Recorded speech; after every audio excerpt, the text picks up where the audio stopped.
We begin every meeting of the county board with a moment of silence, remembering our troops serving around the world and all those innocent victims of war around the world as well.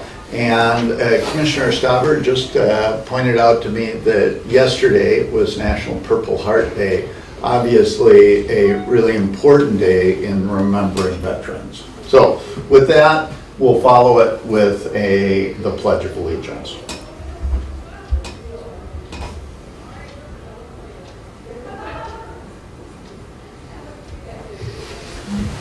I pledge allegiance to the flag of the United States of America and to the republic for which it stands, one nation, under God, indivisible, with liberty and justice for all.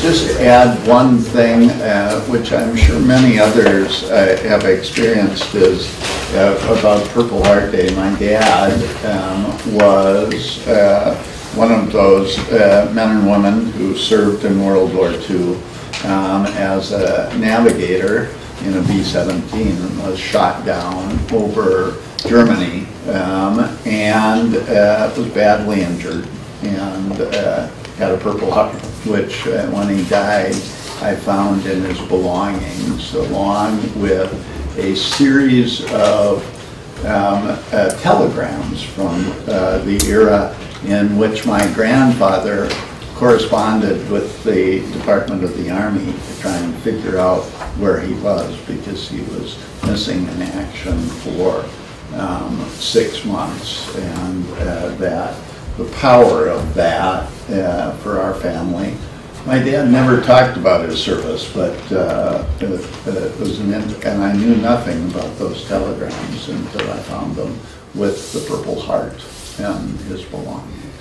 A pretty powerful thing. So, thanks for bringing that up, Commissioner Stauber. With that, will the clerk please call the roll? Commissioner Boyle. Here. Commissioner Olson. Here. Commissioner Rukavina. Here. Commissioner Stauber. Here. Commissioner Nelson. Here. Commissioner Yugovich. Present. And Sheriff Commissioner Jewell. Here. I'd like to recognize Todd Skya to do a welcome from the city of Chisholm. Thank you, Commissioner Jewell and St. Louis County Commissioners. Thank you for bringing the County Board Roadshow to Chisholm, the great city of Chisholm. Thanks to former mayor and current commissioner of the 7th District, Jugovich, for arranging this. He's not usually used to sitting in this seat. Usually it's in the commissioner's seat. So thank you. So on behalf of the city, welcome. These meetings out in the public are really beneficial because everybody kind of thinks that the center of the universe is in Duluth, and we know it's kind of in Chisholm. So thank you for doing that. So on behalf of the city, welcome. I do want to ask you though, before you leave Chisholm today, please head out on East Lake Street and look at the old Sabins O'Neill property with the leadership of Administrator Gray, Barbara Hayden, and Darren Jablonski to get that structure torn down. It was really a necessity. It looks good. Hopefully someone will come and purchase that property, right? So your staff at St. Louis County really did a break-up job and took care of that for us. So we really appreciate what they did, because we're trying to revitalize our main street. You also notice on the left-hand side as you're going out, our new pocket park that has been a project from a group of our young millennials that will have a ribbon cutting ceremony on Friday. They have done a lot of fundraising. It really looks cool. It's going to have Wi-Fi and some of the other things that our millennials and our general public are looking for. So please take a look at that. So once again, on behalf of the city of Chisholm, welcome, and thank you for coming. Thank you. Thanks, Chair. So with that, is there anybody else who wishes to speak on an item that is not on the agenda? Otherwise, people are allowed to speak for items when they come up on the agenda. So we have a remarkably short agenda this morning. morning on our board meeting. The first item is the consent agenda. So moved. Moved by Commissioner Nelson, seconded by Commissioner Boyle. I will note that there is one item that needs changing, which is simply that the wrong date was listed for the minutes of the August 1st meeting of the board, and people have that in front of them. So with that change, all those in favor? Aye. Those opposed? Motion carries. We will need to then take our go into recess for the county board meeting and move on to our committee of the whole. So that may be the speediest that this has ever happened as far as... There's been a couple of ties, but it's at least tied for it, Mr. Chair. Yes. So the committee of the whole, is there a motion to accept the consent agenda? Mr. Chair? Yes. I think you have to go back and do a roll at committee of the whole as well. Do we have to do roll? Okay, we'll do roll again. Thank you, Mr. Chair. The whole. Commissioner Boyle? Here. Commissioner Olson? Here. Commissioner Rukavina? Still here. Commissioner Stauber? Here. Commissioner Nelson? Here. Commissioner Yugovich? Present. And Chair Commissioner Jewell. Here. Okay, so now we'll go ahead and begin. Is there a motion to accept the consent agenda? So moved. Second. Support. Made by Commissioner Boyle, seconded by Commissioner Olson. Is there anything anybody wants to pull down? Mr. Chair, Yes? 1 and 8.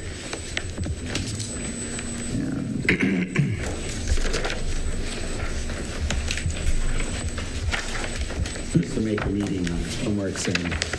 Okay.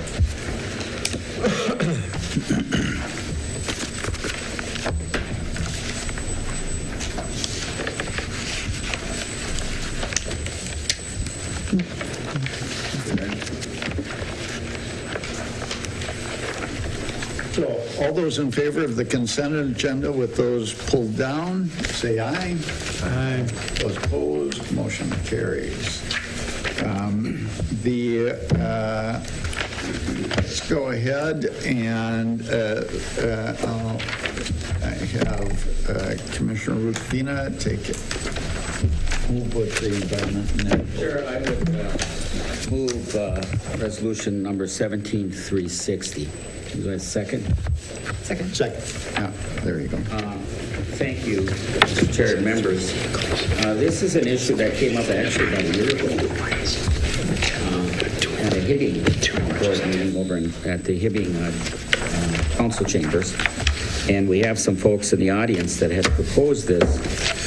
There's been concern about herbicides and neonicotinoids affecting bees, which are extremely important to, unless we're going to just eat bread all the time, pollinating everything from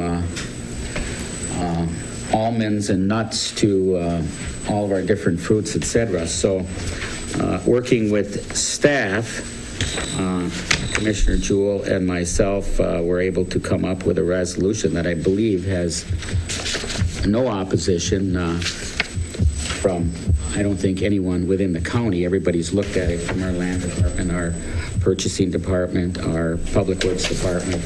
Everybody's on board with it, but we have a couple of folks in the audience, I think, that would like to speak to the issue, Mr. Chair, if you want to call on. You're actually in charge. Oh, excuse me, that's right, we're in committee of the whole, so I don't know who wants to speak first. George, you want to go first, or? Sure. Okay, and just identify yourself when you get up there. George Bull, I'm from Cook. Thank you, Commissioners. Chair. How important are bees and other pollinators? Very vital. Nearly 90% of flowering plants and 75% of major agricultural crops depend on animal pollination, mostly by bees.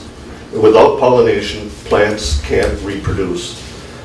We're not talking about roses and daisies. More than a dozen major food crops cannot grow without pollination, including almonds, apples, blueberries, which a lot of people are out there picking right now, cucumbers and raspberries. Root crops like carrots and onions can self-pollinate, but they won't produce seeds for future plantings without bees. It has been proven that over 1 out of every 3 bites of food we humans consume is a direct result of pollinators. Without the pollinators, 30% of our food supply just disappears. Humans will not starve if pollinators disappear, but we will only be eating wind-pollinated grains. Fruits, nuts, and seeds will be rare. In 2016, U.S. farmers paid $350 million to beekeepers for pollination services. And economists estimate that wild bees contribute billions more in agriculture value just to the state of California. Now, exposure to pesticides is one of the numerous factors contributing to the decline of bees and other pollinator populations. Neonicotinoids, a widely used class of insecticides developed in the 1990s, are believed to be particularly harmful.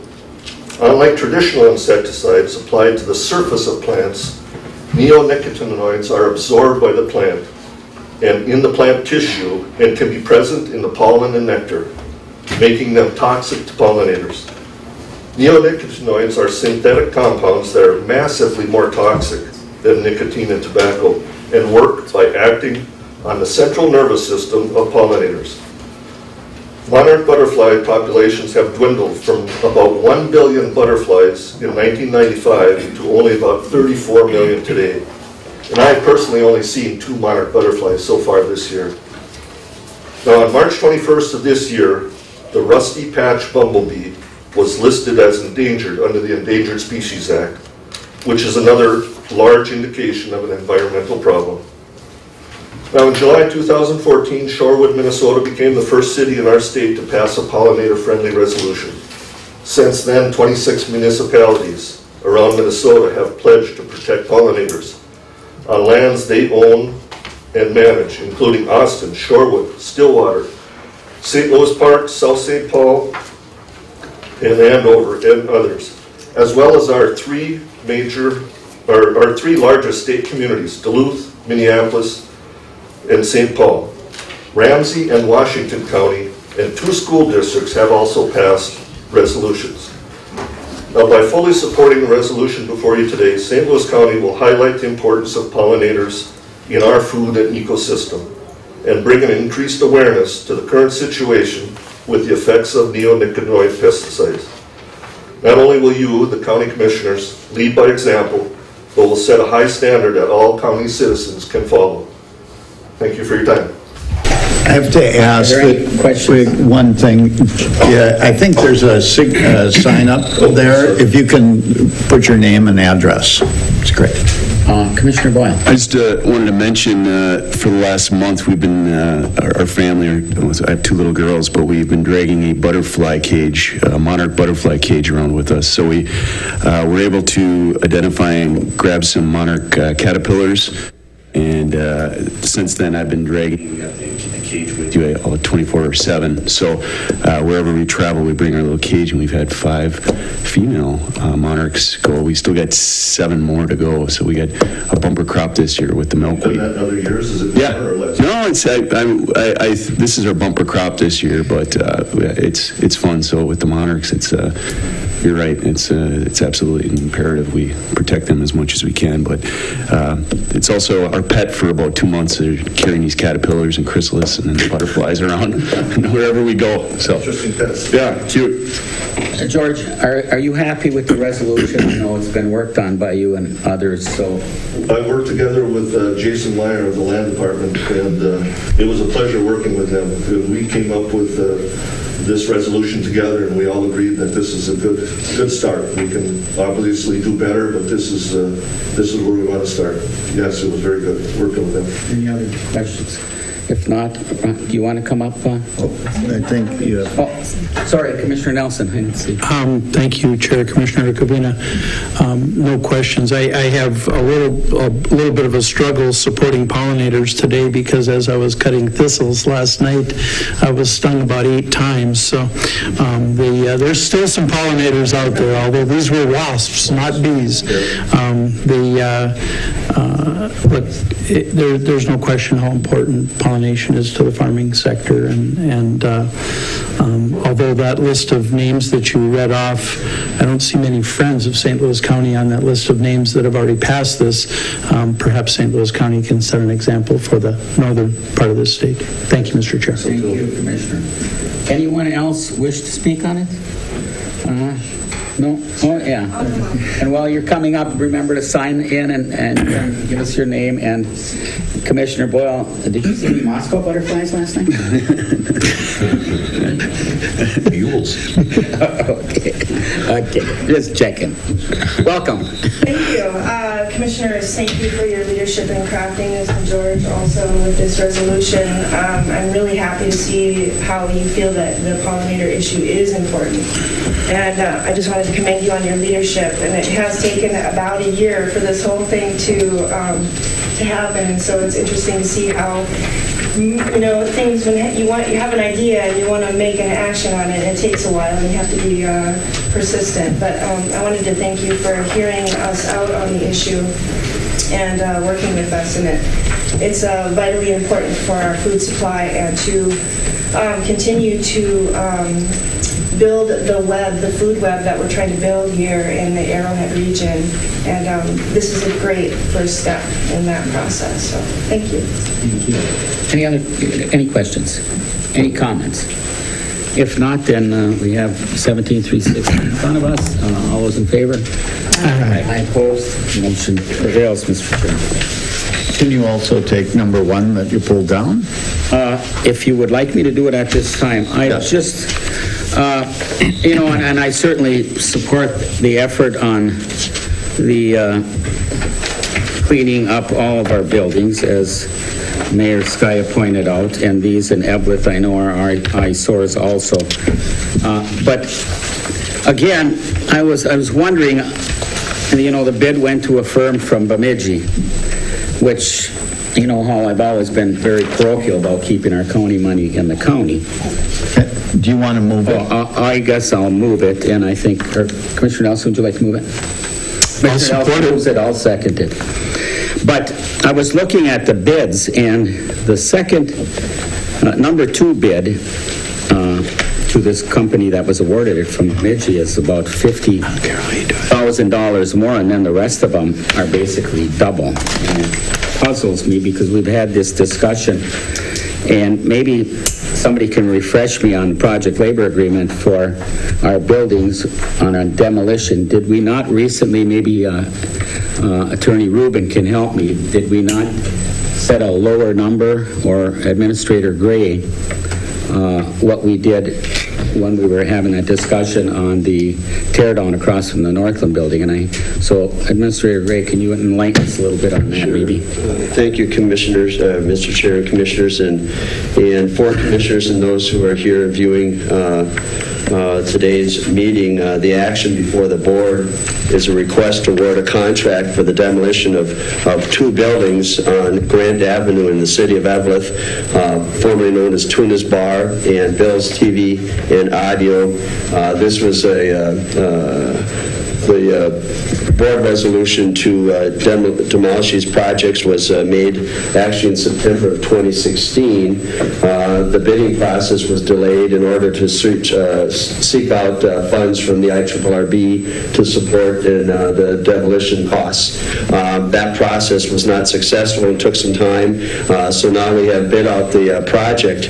And in response to Chair Commissioner Rukavina's question regarding PLAs and other issues, this board several months ago took the step to revise the purchasing policy procedures to incorporate that any demolition project estimated to cost in excess of $100,000 will contain prevailing wage requirements and also the ability to review and ensure that prevailing wages are being paid for that location. In addition, that resolution also noted, and it was at the time that we were looking at the demolition of the Pioneer Hall in Virginia on the 2B site of the Government Services Center North, that any construction project where there's site preparation work that includes demolition of an existing building will fall under the prevailing wage requirements and be linked to the construction project.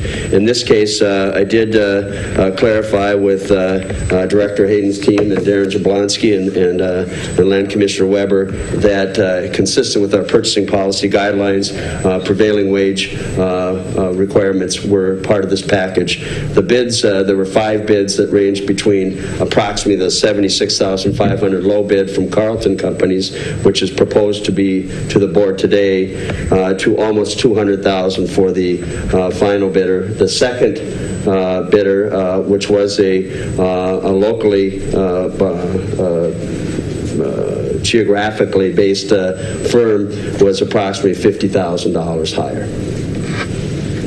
So members, when I looked at the 5 bids, as Mr. Gray just said, and thinking, and then I was correct that it would be prevailing wage on the project, I just don't understand how most of the other 3 bidders are double or better, and the lowest second bidder is Tony's Construction from Hibbing, Minnesota, at $127,400. So, you know, this doesn't add up to me, and I don't know what alternative we have at this time, but I feel really uncomfortable with this, and because I just don't know how prevailing wage can be paid at $50,000 less than the next highest bid and basically a little over double on all the rest of the bids. But any discussion on it, Commissioner Nelson? Thank you, Chair. Commissioner Ricavina. You know, I have to take corporations at their word that they're going to, if they bid this project using prevailing wage, which was clearly in the bid documents, and it was clearly. Did we hold a pre-bid on this project? They not only had it in the bid documents, but they had it explained to them. It's been implied that St. Louis County is not necessarily doing a good job of checking on prevailing wages, and maybe this is a point where I believe on our projects we are doing a good job, but maybe this is a good starting point. Maybe we really go to the nth degree on this one and make certain that prevailing wages are being paid. And I know we go back and audit all these projects, but I certainly take it to heart when I hear that there's a belief out there that we're not auditing these to the nth degree, and I would like us to start to do a double check on not every project, because I think we're doing a good job, but maybe a couple of projects here and there where we go to that next degree of auditing them, and maybe this is the one we start with. These are 2 buildings that certainly need to come down. We've delayed them an awfully long time, and Commissioner Yugovich, your hotel took precedent over these earlier this year, and I fully supported that. But these 2 buildings, the roofs are caved in. They're affecting neighboring properties. I want them down so that the city of Evelyn can start that rebuilding process as well, as we heard from the mayor here. So I want to make sure that our purchasing department does a very, very thorough job of checking prevailing wage on this one. And if we have cheaters out there, I want to catch them. I'm not I am not a corporate welfare guy, and I'm not a cheater guy. If you want to play the game in this county, come and play it the way it's spelled out.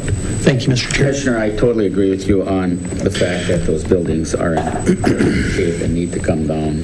The city of Ablett has requested that, and I agree with you 150% on making sure that prevailing wage is being paid. And to that point, maybe Attorney Rubin can help, but is it state statute that anyone like the building trades can request through the attorney's office to check on those numbers, and that you have the ability to get all that information? Sure, Commissioner Rukavina, I don't know for certain. We'll check on it though. And I think there was, a law passed to that extent, but I'll check. Maybe you can help out in that regard too. And I guess my only other question is, seeing $76,500 leave the county when we have another company from here in Hibbing that is 50,000 above, just is there any leeway on that getting around the lowest bid? So I'll let you ponder that to whoever for a second, but Commissioner Jukovich. Thank you, Chair Rukavina. Just a couple of quick things.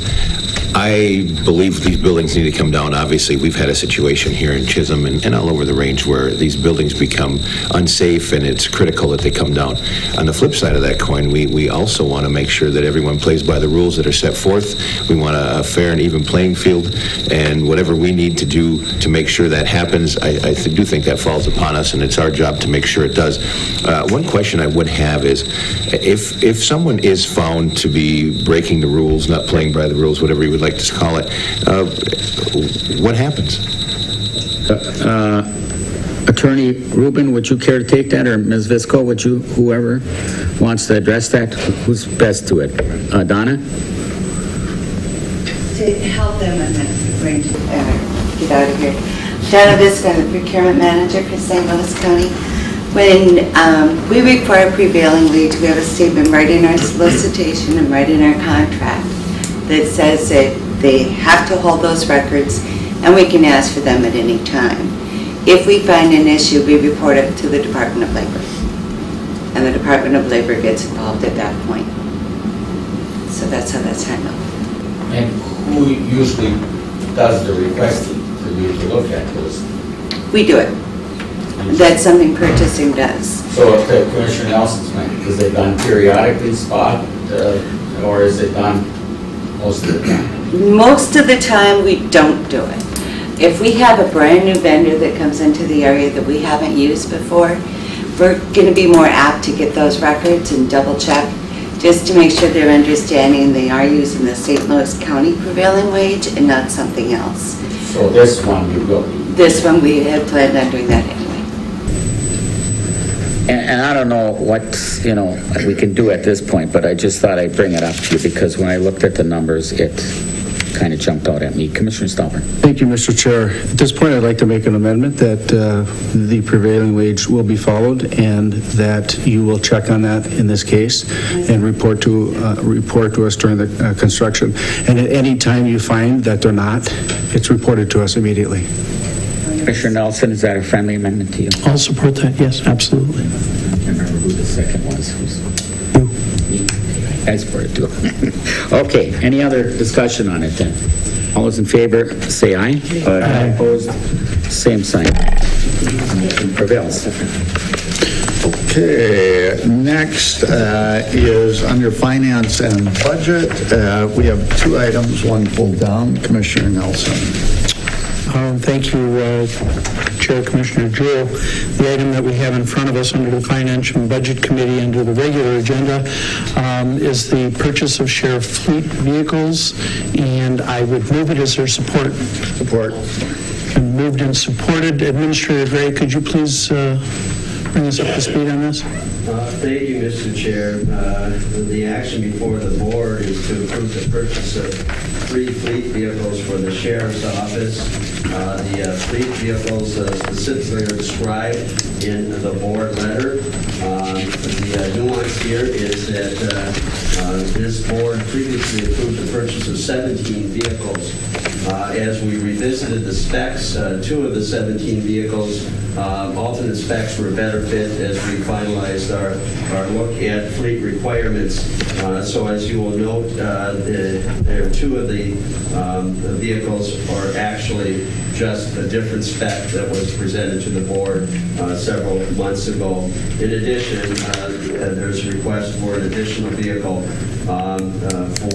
to meet fleet needs and to more specifically meet our public safety needs. The vehicles are on the state contract, and if there are questions, the purchasing manager Visco is here and can talk to it, as is Sheriff Litter. Thank you, Administrator Gray. Purchasing Director Visco, these are on the state contract, but we're buying all 3 of these locally, correct? I believe all 3 of these are local vehicles. Very good. And it's to point out to the remainder of the board, I mean, this has been a policy in effect for about 13 or 14 years now to purchase vehicles locally so long as they're within a certain parameter of the state contracts. And I'd just point out here that we've got 1 out of Ely, 1 out of Hibbing, and 2 out of Hibbing, I'm sorry, both Fort of Hibbing and Rangership. Commissioner Nelson, are we still paying the state sales tax? You know, Commissioner Boyle, it's so egregious that we continue to pay sales tax on safety vehicles, that we continue to pay sales tax on plow trucks and graders, because how would you get the safety vehicles to the places unless the roads are plowed and graded?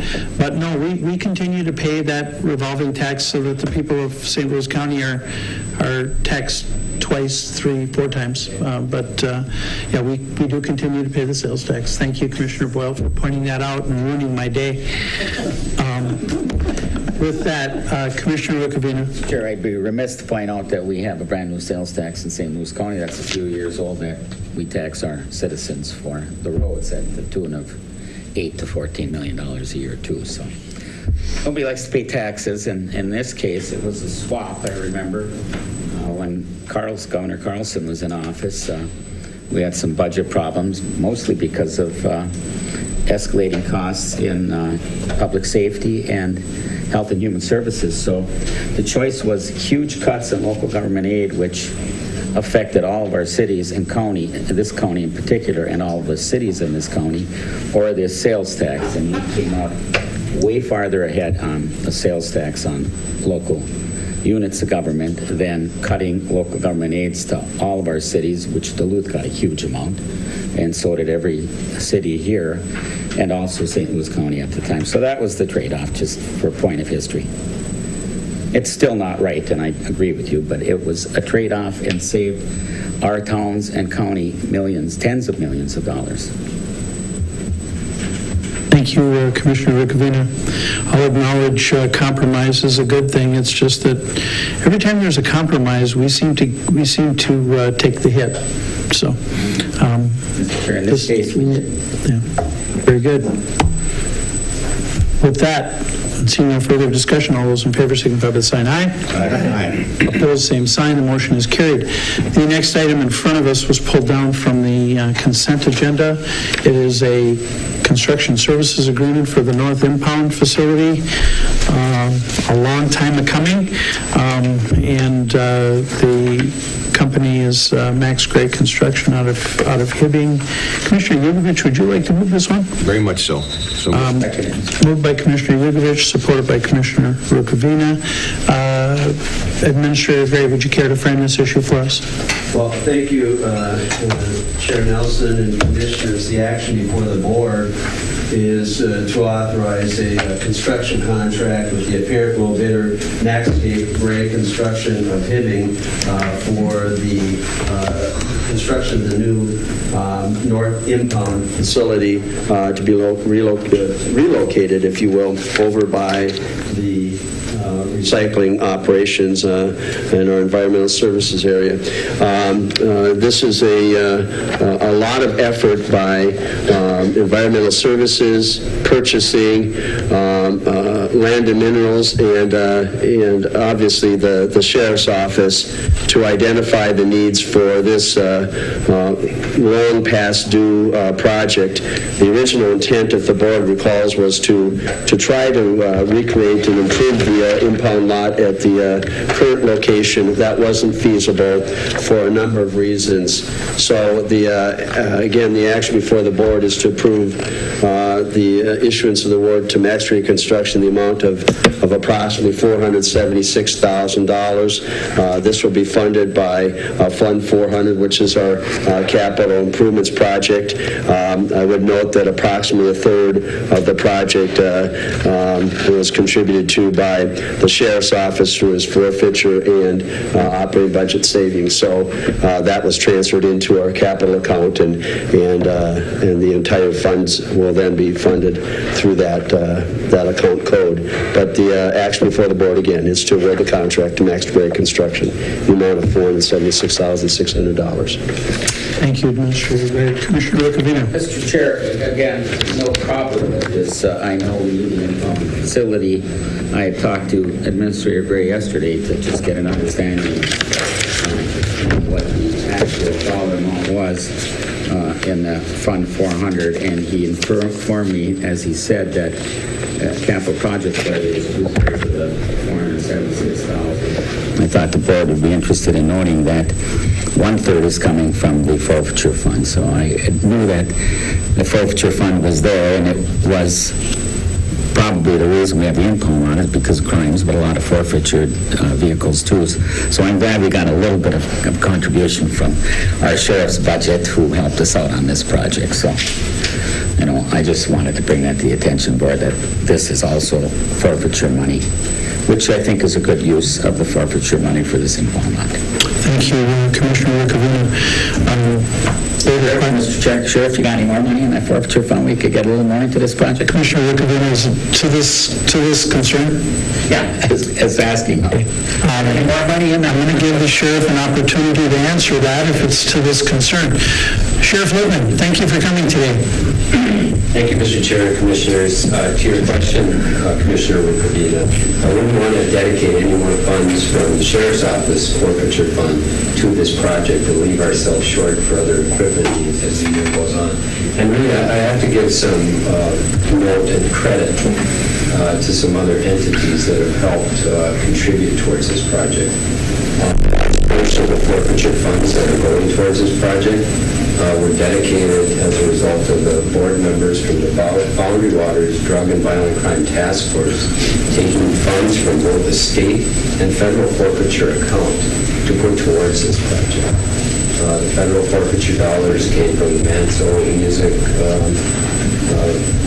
drug arrest, a major large operation, and then other funds came from the state forfeiture account. So Virginia Police Department, Chisholm, we're here right now, Hibbing, and the other entities, Edworth, that are participants of the Boundary Waters Drug Task Force, really also deserve some credit towards this project. Thank you, Sheriff Lippman, for pointing that out. I know there was a lot of funding sources dropping into this building. Look, we've had some really critical issues up there, and I know you're, Sheriff Lippman, the current impound lot, we've nearly compromised evidence on a couple of cases, and major cases, and got lucky with plea deals that didn't require us to go to court, even after evidence may have been compromised. This facility will ensure that our evidence is not compromised in the future, and I'm not going to get into case specifics. I know Sheriff Lippman could certainly point out those cases to you, but this is long overdue, and I really applaud your efforts at bringing everybody together to make this happen, because it's an expensive building, but it's an investment that's going to last us for probably the next 30 or 40 years. And on that site up there, it's the perfect place for it, to be honest with you, because it would be co-located with our landfill operation and our recycling operation in that whole area. So it just makes sense. We're on a county project and everything. So thank you for your efforts. Further questions, Commissioner Rukavina? Sure. Do you know, or Sheriff Lippman, then with the new road going in there and all the road work going on and the entrance into the landfill, will it be gated? So will you have double security? In fact, will that road be gated like? Sheriff Lippman. Mr. Chair and Commissioner Rukavina, good question. It is. It gets into the specifics, and I'm not sure, but I'll rely on Commissioner Nelson. It is. It's behind the gate. We do gate the facility because the landfill operation has specific hours. Of course, the Sheriff's Department will obviously have keys for the gate. It's not double security. The truth is, I think we should be really pleased to have the Sheriff's presence out there on an interim, no one will know when something is being brought up there because we've had a number of concerns at the regional landfill. We've had fuel thefts, we've had equipment damage, we've had all kinds of other things. It's a remote area, and this adding to that operation just makes good sense because more activity means better security at that area. And Mr. Chair, you're right. I mean, the impound lot itself will clearly have a security system, fencing, and exactly, so that only people that should have access will. And I think, if memory serves me, the environmental services in their operation, which will be right nearby, also has either a gate or some level of security. So they're in effect double security there. Yeah.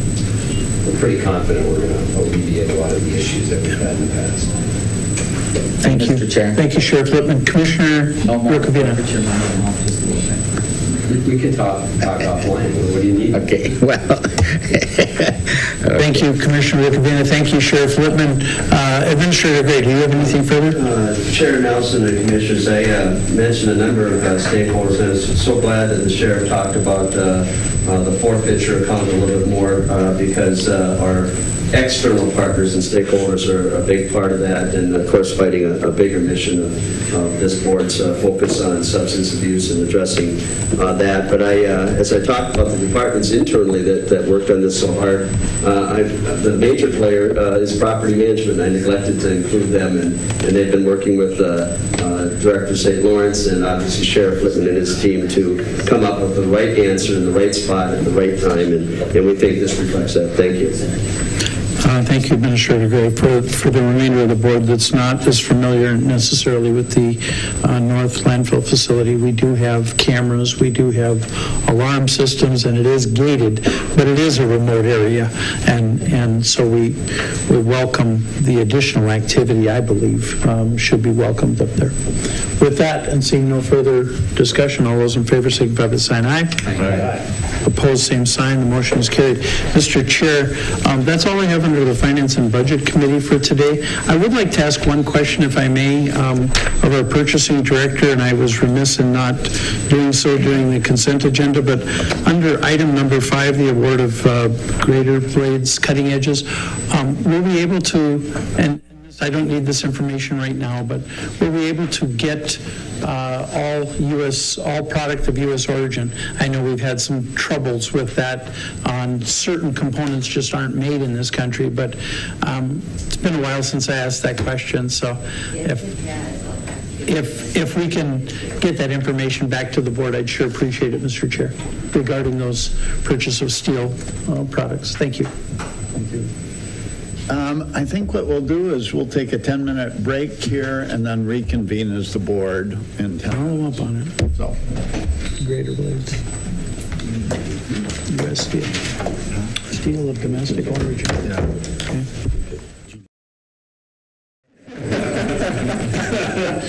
Okay, let's start again.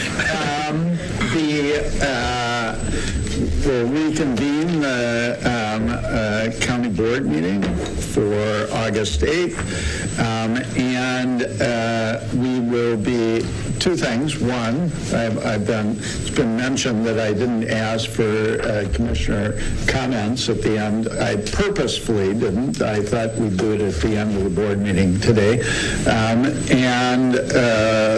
And we will be voting on all of those items that came before us in the committee of the whole, as we will not be meeting again until September 5th.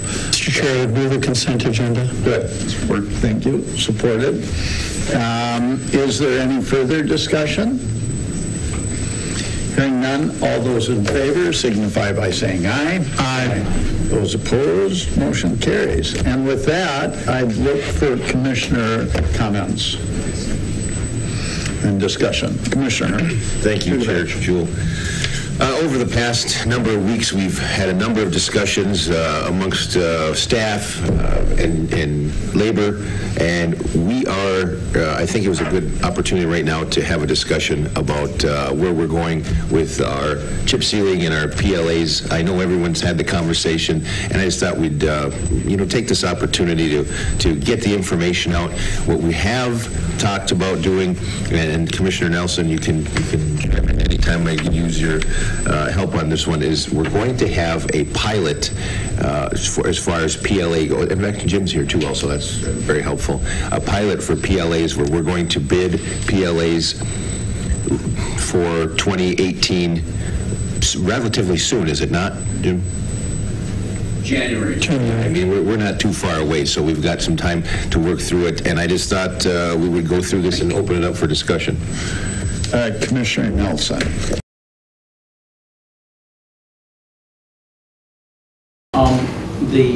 I'm going to start it off with, and geez, he's not in earshot, and it's a shame, but there's at least one individual from labor that's prophesizing or spreading the fact that Commissioner Nelson doesn't support labor.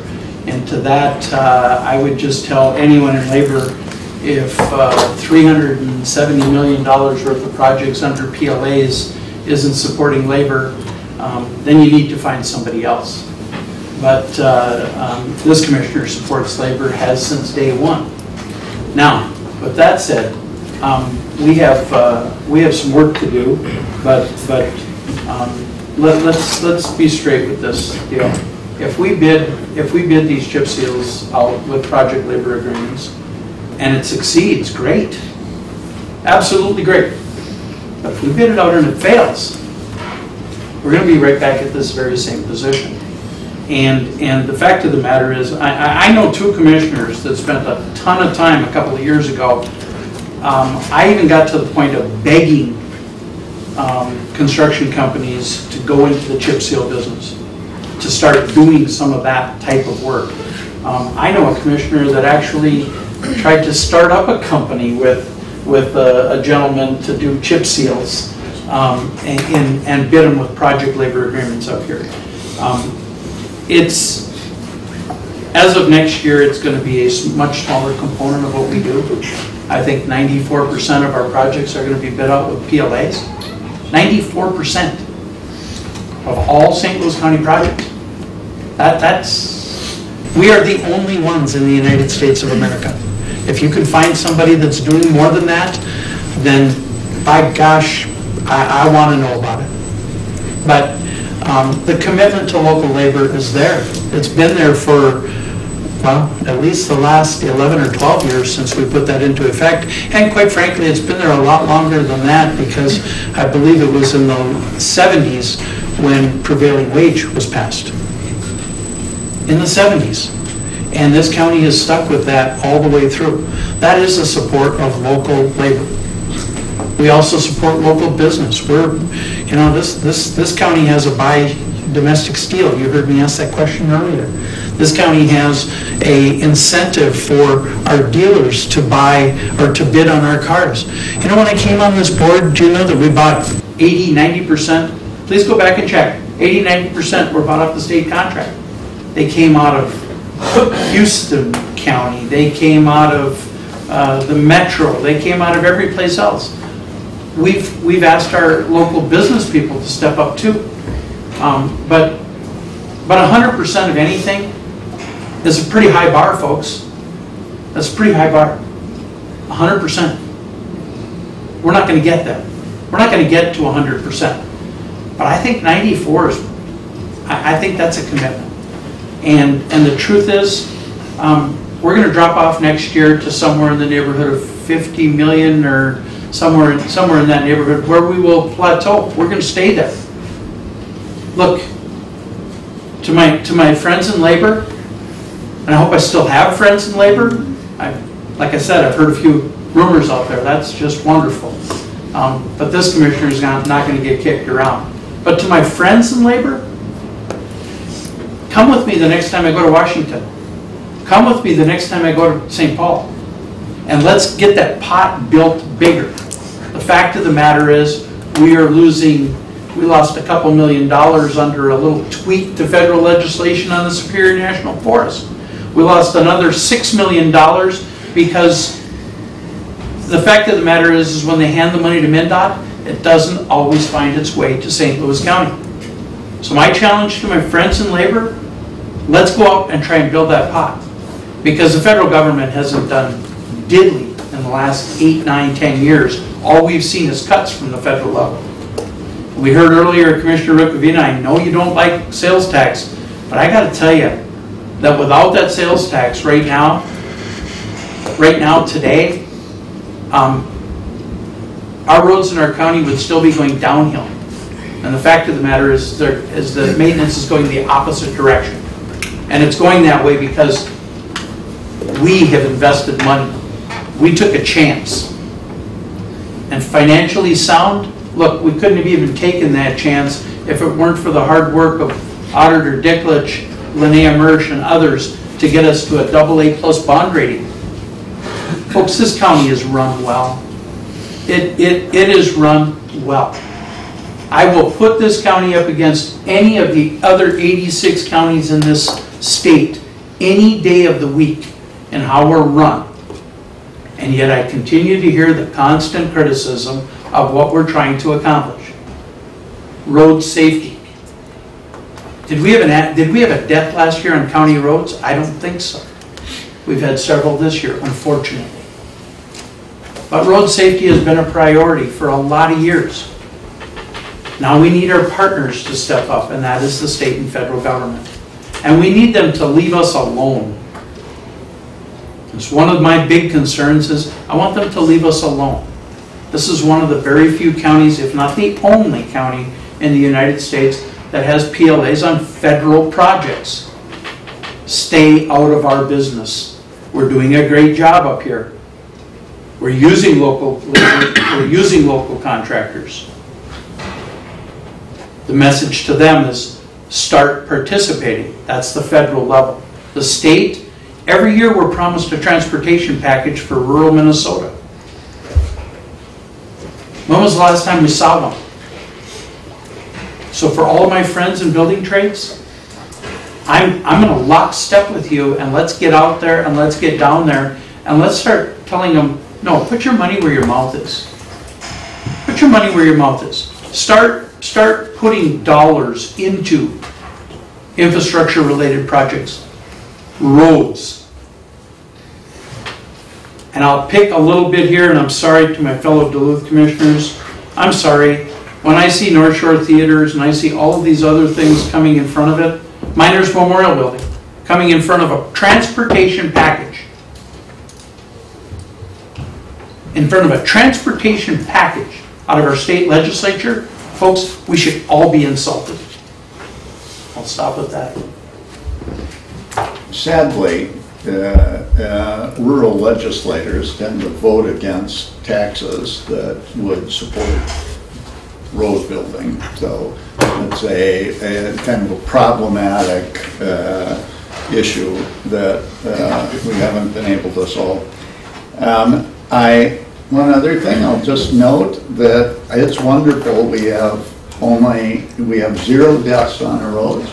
We had 19 deaths by guns in the county last year, and we've done nothing about it.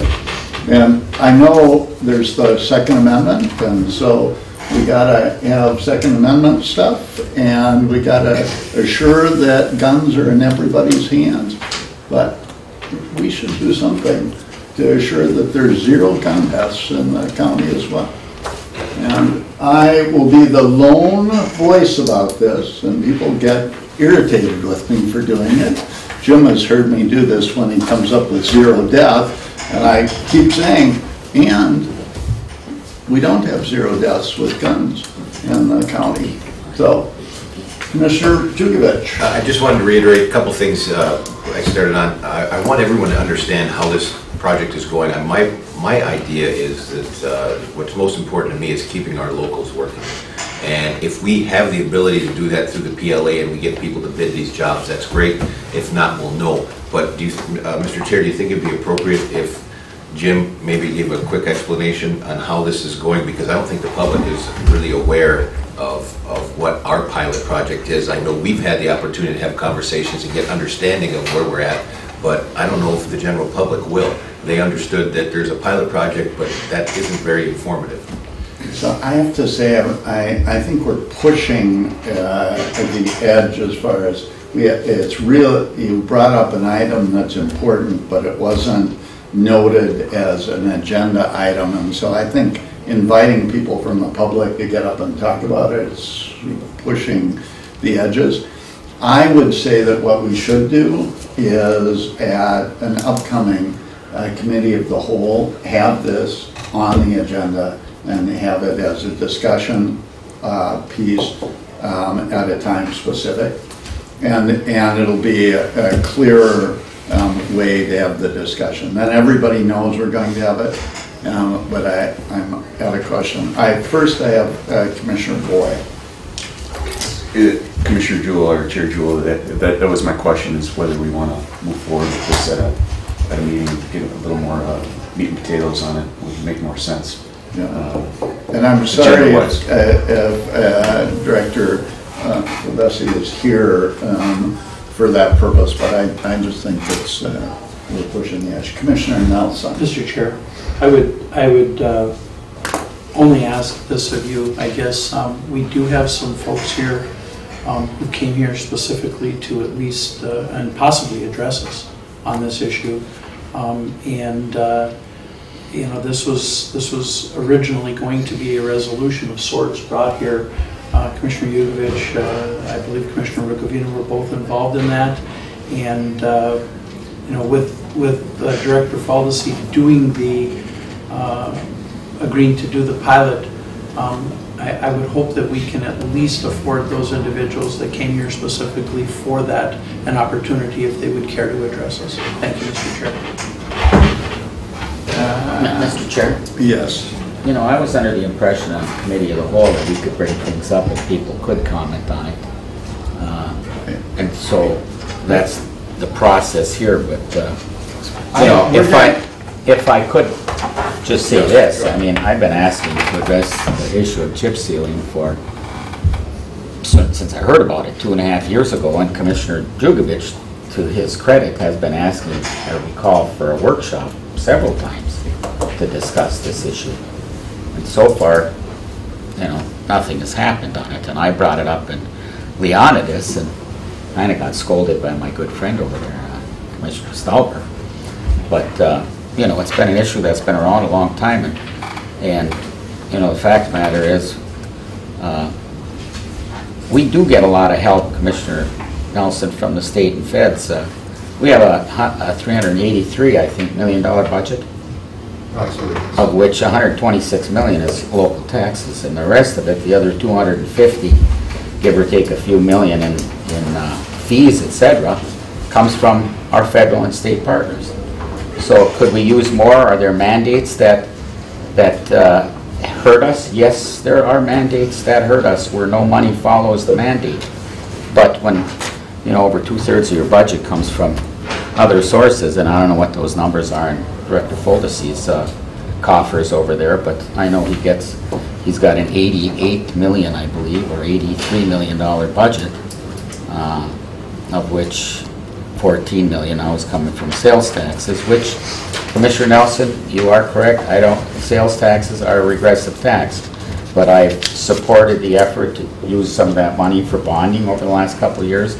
Now I understand there's going to be a significant drop-off in road construction dollars because of the bonding issue next year, but maybe it's a discussion we can have about bonding again with some of that money, although I don't know if that eats up another $3 or $4 million bucks of that $14 million, but, and I don't know if Auditor Dittrich would even consider that we could have any more bonding obligations, but it's a discussion we should have. It's a discussion on this issue that's been asked for many times, and you know, there's frustration on the parts of everybody, and I don't know how much money we've spent over the last 2.5 years in chip sealing. I suspect that it's close to $20 million, Director Foldesy, but in any event, none of that money stayed with the people sitting out there in the audience who make a living and supported that sales tax and got people that make a decent living and do a wonderful job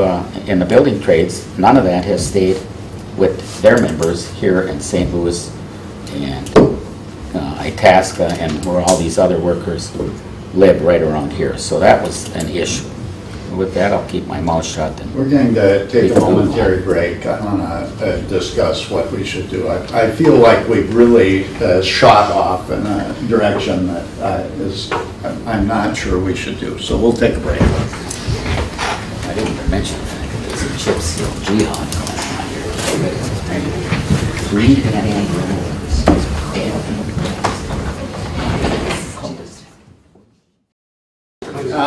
I'm going to recognize Commissioner Nelson. We found a problem with one of our items under the agenda. Mr. Chair, I did move the consent agenda, which included the item, the award of construction services agreement for the North Impound facility. Mr. Chair, if you go to the last paragraph under the therefore be it resolved, the second sentence is professional services. That word should actually be professional construction contract with Max Gray Construction. With that understanding, I would amend my original motion to change that word from services to construction, if it's the pleasure of this board. Great. Supported by Commissioner Boyle. We don't need to vote on it if no one objects, Mr. Chair, is my understanding. I think we'll vote on it. If you would like You don't need to? Okay. Okay. And then, after consulting with our attorney regarding our agenda and the item of discussion, I am going to allow members of the audience to talk to an item that is not on the agenda. And they are welcome to come forward, state their name and address to speak to it. We will not have any discussion of the item. So it will be, the folks from the audience may speak, but if there are any people who want to speak, but we're not going to have discussion. So, are there any members of the, come forward, state your name.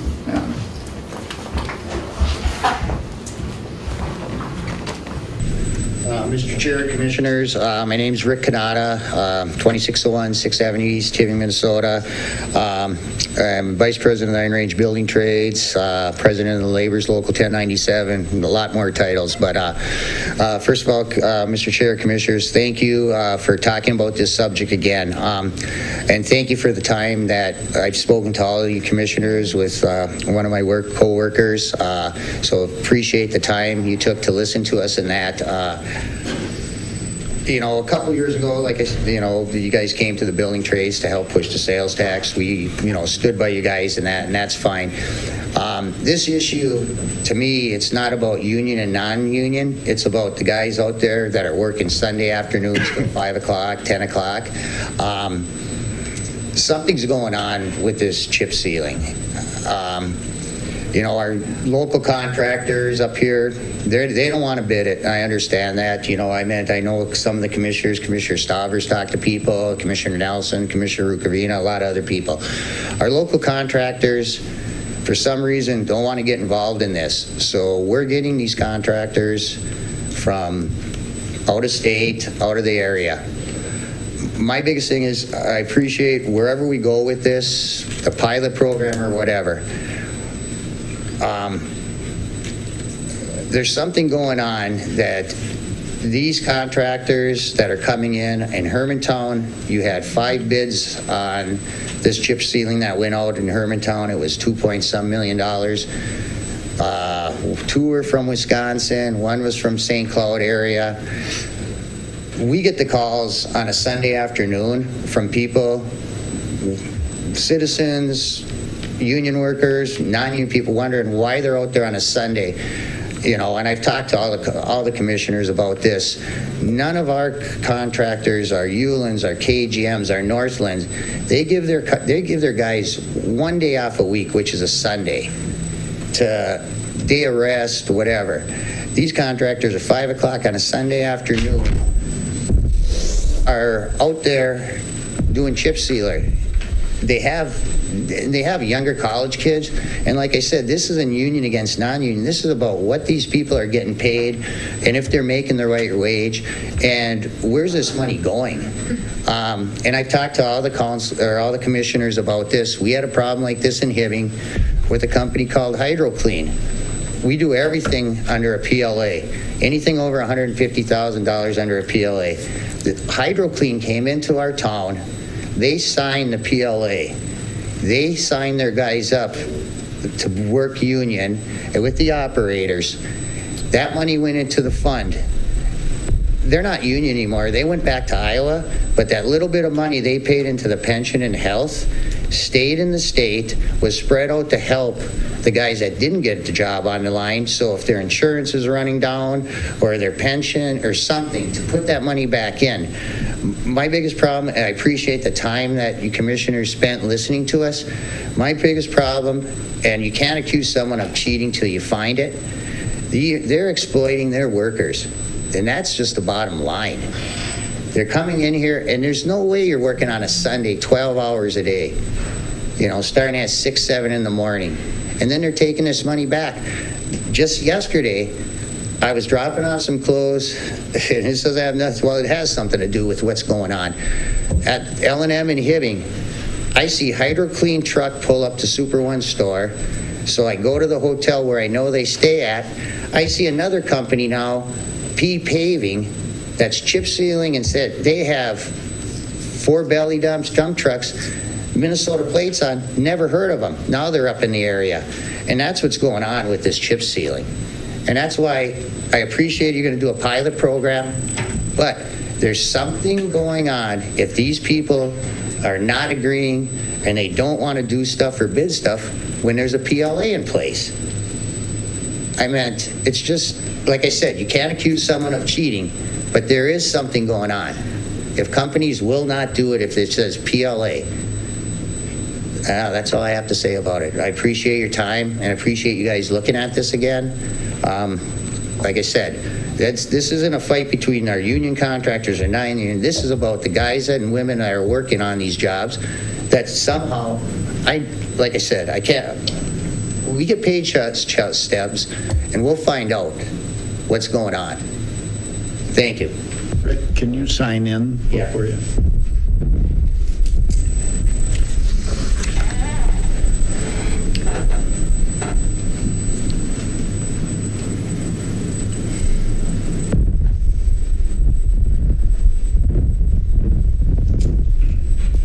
Is there anyone else who wishes to speak? Come on up, state your name.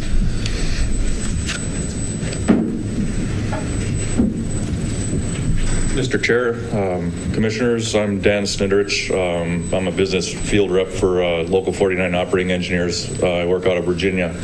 I represent our guys that are out paving, doing their work, the guys doing the roundabouts in Hibbing and Chisholm here, the guys that are building our bridge across the Richelieu pit. Thank you for your time. We've had a lot of discussion along the last couple of years on this chip sealing issue here. I want to speak to a few things here. Appreciate the extra discussion that we're able to have, and I also want to talk about a few concerns that I have, that I hear from my local contractors. Obviously, Mr. Commissioner Nelson has spoke that part of the problem that we've had along the line is finding somebody to do this work. That's a union contractor, because we have a lot of non-union contractors that are doing this. So I personally have talked to all of our contractors that I represent, the guys that work for them. We do know that we have a little bit of an issue there. But I also want to say that we do have a contractor that has recently signed that I shouldn't say recently, for the most part has been doing work in the metro that we represent. And they just did all the parking lots up at Fortune Bay and Allied Blacktop. And I was up there a few weeks ago and we had 13 members that were up there working there. So we do have contractors out there that do this work. So it's not like it's a total, we got to look outside the box type of thing. We do have some that are there. We are talking to others as we go along, but I just want to touch on why some of our contractors are a little reluctant on this to do this. I took some pictures of a few recent roads in the area, and this is why I'm a little concerned about this process as a whole, because there is a lot of money. I appreciate the money that we're able to put into highway projects and do this work.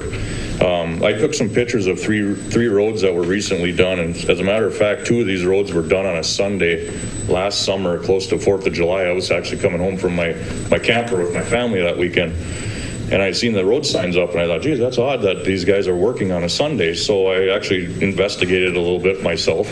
Found out the next week that actually not only were these guys working, that the county inspector that you guys have to put out on the job to see these contractors are doing their work are actually on overtime doing this also. So I didn't even think about that at the time. So actually, not only are we having people working on Sundays, which technically if they were my guys, it costs a lot more to have these guys working on a Sunday. Now we have county inspectors that are out there actually trying to police the work that are getting paid extra, and those guys didn't get any time off that week also. So I took some pictures of a few different roads here, and the part that really concerns me on some of this process, I'm not here to say that one contractor is better than another contractor. That's not why I'm here. I'm just wanting to say that some of these issues with these roads that we're putting this money into, and the rock and the oil and stuff is releasing from some of these roads, leaving a lot of, and I think there's, Mr. Chair, looks like you have a set that's going through there. But a lot of these patches that are coming off and sliding off these roads, any of you guys that have looked into some of these, you can actually feel these depressions on the roads when you're driving on them. And eventually what's going to happen, I believe, I'm going on 20 years in the industry myself. I worked for Chisholm Brothers for 16 years. We fixed roads. That's what we did. I believe that these are going to continue on down the road, and when you to the point where you're going to end up with this, and you're going to have to do a complete resurface on them at some point. Now I get it, it's to prolong the surface of the road. This is only been a year long that this thing has been in play here, so that's what concerns me on this. So a couple different things. I appreciate the fact that we're able to put money and reinvest into our roads. I think that's great. I'm not saying that I'm for or against it. I know our local contractors that aren't getting on board with this are afraid that what they're seeing in these pictures is going to be a fad, so to speak, and it's going to go away. That's why they're not stepping up and investing a lot into the equipment to do it. I'm just saying that let's look at some of these things and see what we can get the most bang for our buck with. And if it's maybe not doing as much of this and maybe doing some more resurfacing projects like all the ones that we have in the area where we can actually put some substantial amount of blacktop, 3, 4 inches, 2 inches, whatever it may be, I think that's a great way to look at it. But that's why I wanted to come up here today and talk about this, because this is really what these 3 roads here. I'm a taxpayer. I live in Angora. These 3 roads are in my backyard, not very far away. And this kind of concerns me as a taxpayer, not as so much as a business rep for the guys that do this type of work. I'm a little concerned that eventually these roads are going to go back. And my wife now, she looks at all this work that's going on. She's like, this is great. We're fixing a lot of roads out there, which we are. But in my opinion, we're getting a lot of coverage, but this is what we're ending up with in a short period of time afterwards. A couple other things I wanted to speak to real quick. And like I say, I'm not here to beat anything down. I just appreciate the opportunity to have more discussion on this matter. But I've also had some discussions, and some of the county people can probably attest to it also. I do have some friends that work in the maintenance department in St. Louis County, and these guys fix the equipment that they run out there in the winter time. And I think there needs to be a discussion and look into also, I've talked to some of the guys that change the cutting edges on these things, and you guys are spending a lot more money on wear and tear of these motor graders and snow plows, I believe, from what I've been told, than we had in the past before we ended up with the surfacing on the roads. So I'd also ask that maybe you can peek into that and see if that's an accurate statement. I believe it is, because I talked to a couple different fellows that actually, work on the maintenance of the equipment. The overtime on the Sundays is an issue that I have a little bit of a problem with, because, like I say, these guys, for what they're bidding these projects, I know what our standards are for the requirements for Sunday work too. The other last thing two last things I'd like to say, when it comes into town and they're working around where they're putting this stuff in, we've had some contractors with issues with this stuff ending up in the storm drains. Then the city or the county is liable to get these things pumped out. So there's a few things there if we can just look into it. The last thing is, if these guys are out there running around, please, they were working on 53 last 2 weeks ago. These guys didn't have hard hats. They had shorts on. They're really undermining the standards of what we set the bar to keep our workforce safe. And a lot of these guys come up here, and if we can just pass the word on to keep these guys, I mean, it should be a requirement if you're a construction worker working alongside of traffic on a Friday going north, that you need to have a hard hat and a vest and pants on, because that's what we keep our workers to the standards that we expect our guys to have. So appreciate your guys' time. I know I'm getting long-winded here. I just wanted to have a quick discussion, but if anybody that knows my wife, that doesn't happen. But so I do appreciate your time and further discussion. But like I say, I just wanted to point out that we do have a contractor, though, that does perform this work. And like I say, they just recently did a project up at Fortune Bay, if anybody's seen that. The parking lots are done up there. So I appreciate your time, and thank you very much. Is there anybody else who wishes to speak?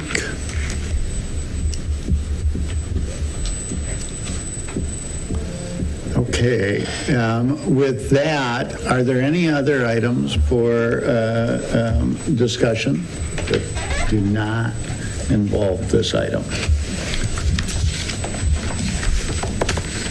Seeing none, is there a motion to adjourn? So moved. Made by Commissioner Nelson, seconded by Commissioner Boyle. All those in favor? Aye. Those opposed? Motion carries. We are adjourned. I'm sure I'm going to miss you for 3 weeks. Yeah, we're on